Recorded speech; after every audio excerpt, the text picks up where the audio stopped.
I'm the True Wise Gamer, giving up my vast knowledge so you may understand games a bit better. Last time I talked about this game was a while back, and I plan to actually remake that review because it was quite bad in my opinion. Could have been way better. But anyway, when I talked about this game, I consider this game to be very bad. Overall bad. Bad dub, bad character design, boring gameplay, bad AI, the works. You would think that if somebody else bothered to make these games, they would be decent. But no, we get literally all the same problems, but somehow worse. I'm not even kidding. When I say that, that should tell you enough about this game. Because if I'm saying that the PS2 game is somehow better, that should tell you something's wrong entirely.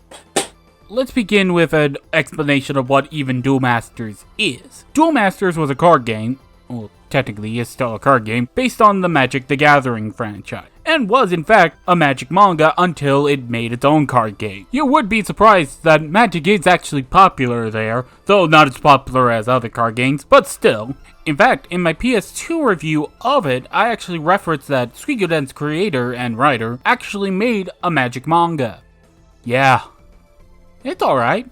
Just saying that now.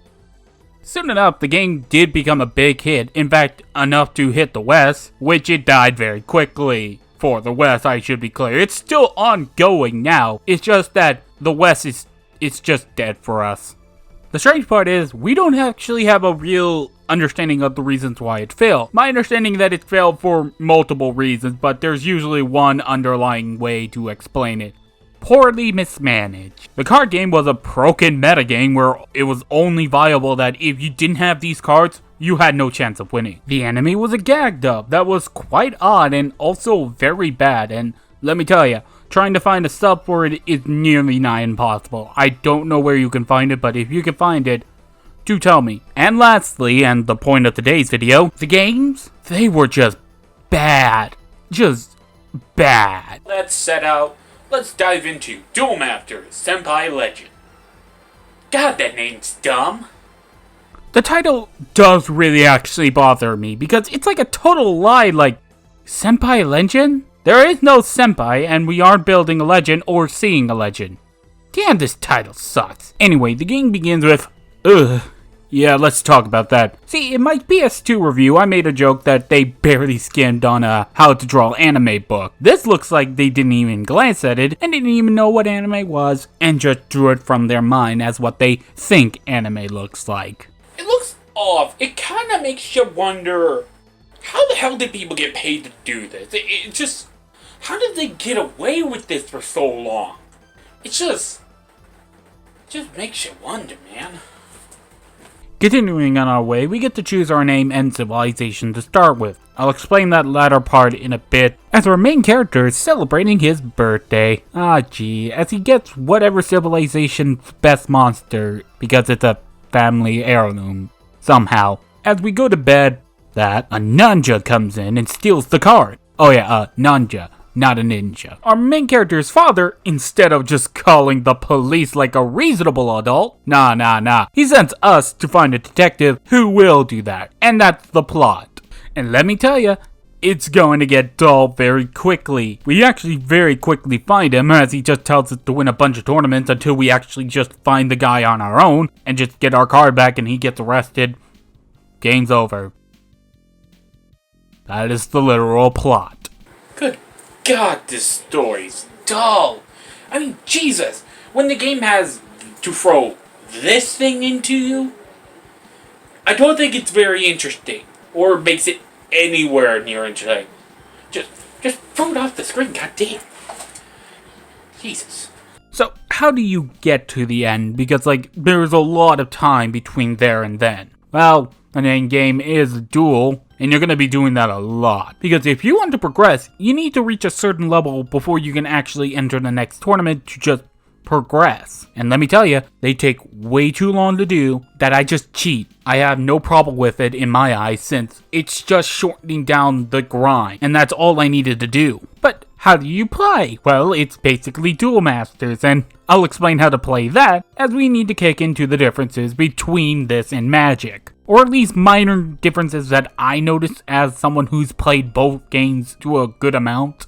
Magic, as I've always figured, is figuring out what you want. What type of build do you want to go for? Do you go for a green that's about strong hitters? Or do you go for maybe a light deck that's all about healing up? Just making sure you got a wall so that when you do something, you can handle them. Duel Masters, on the other hand, is, well, more defined. Since the low amount of cards, like only 180, meaning each of your civilizations only carries 35 cards, which is not helpful for building your own strategy. I should be noting that, as having that low amount is not bad per se, but you'll get what I'll say in a moment. Just note that it means it's hard to really experiment with these at all, and since again, civilizations are very much locked into their own group, with very little mixing. Basically, it's essentially Magic, with each color's more of a strict playstyle, which can boil down to Fire being all-out offense,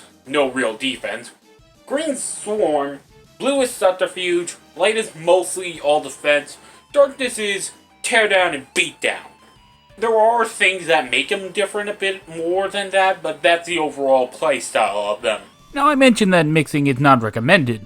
That's mostly because they don't fit with each other's playstyle, and it's trying to mix them just lower the proficiency of both dramatically, as I've seen. Though it is somewhat recommended at the same time to have a civilization mixing only for blockers, mostly because, like, only 2 of the civilizations don't carry blockers, and let me tell you, it kinda sucks. Well, why would you need blockers? Well, you need them because they're the only things protecting your shield, which are basically your life in this case. The main idea is to generally have 5 shields and basically destroy their 5 shields and then a direct hit to win the game. It does help with the game's consistency and makes the duels a bit quicker than most other games try to. And actually, another interesting concept they do is the making all cards a resource. By basically placing that card down onto the field, you can actually make it a resource. Though that the cost is generally, well, you can't use that card unless you figure out some way to use some other cards to get that card back, but that's a hassle, and sometimes not dealing with that is a better option.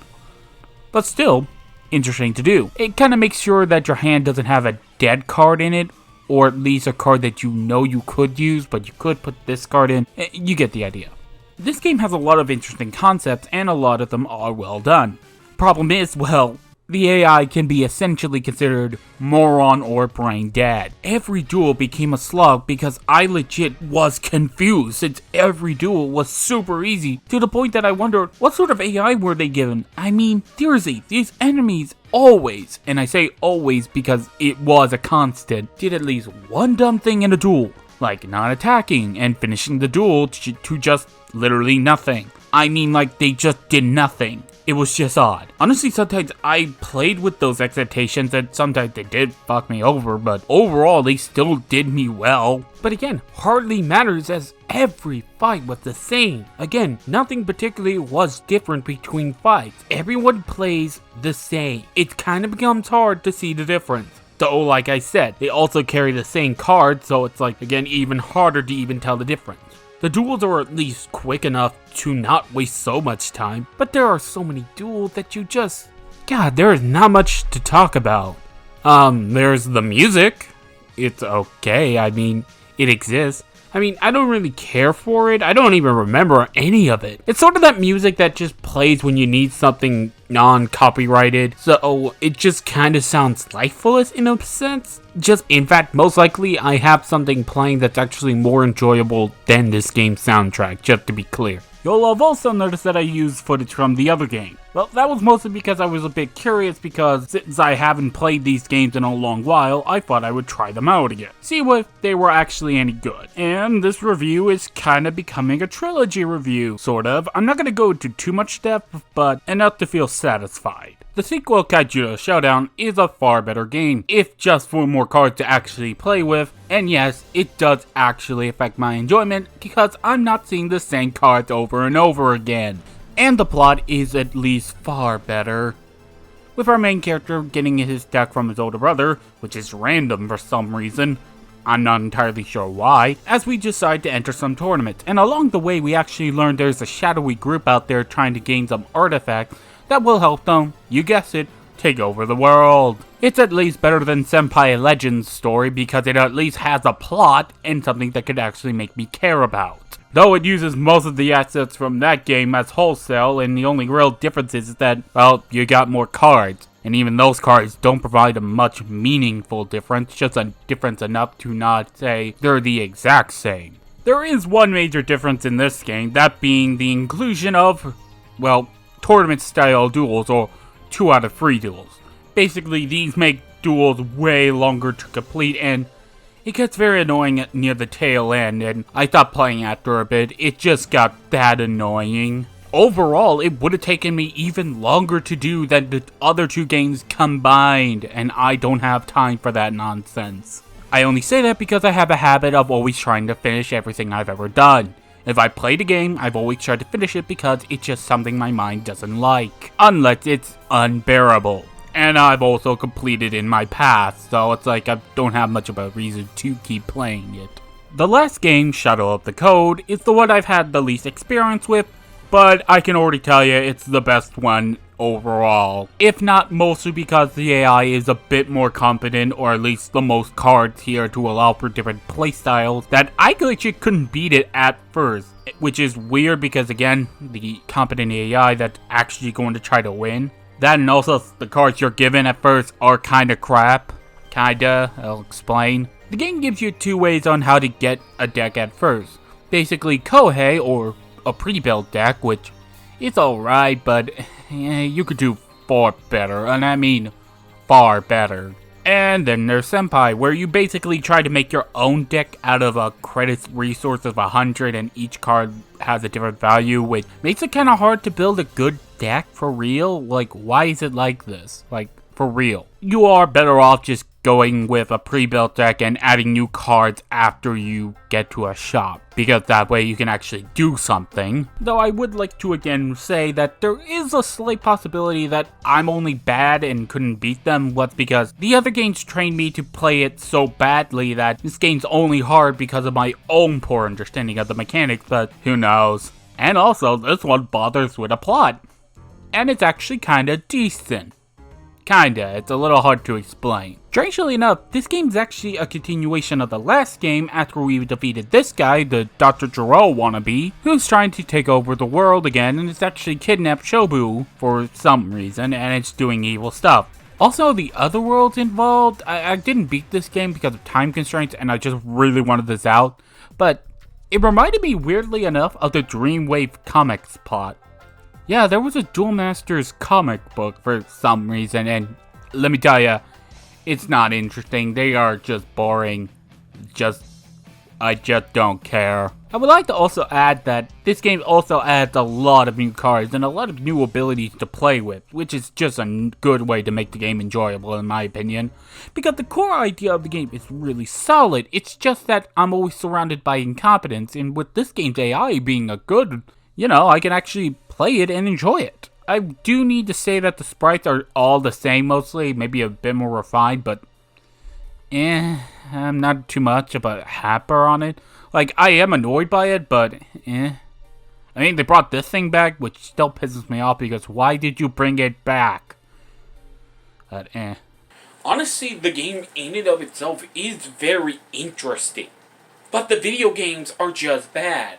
Or at least the first 2. The last one I can legit say is at least decent. Or at least decent enough to say that you could play it and get the idea of the game out. Okay? God, next time I'll finally have OGS 1 finished. Because I don't know why it's been taking so long. It's finally done. Okay?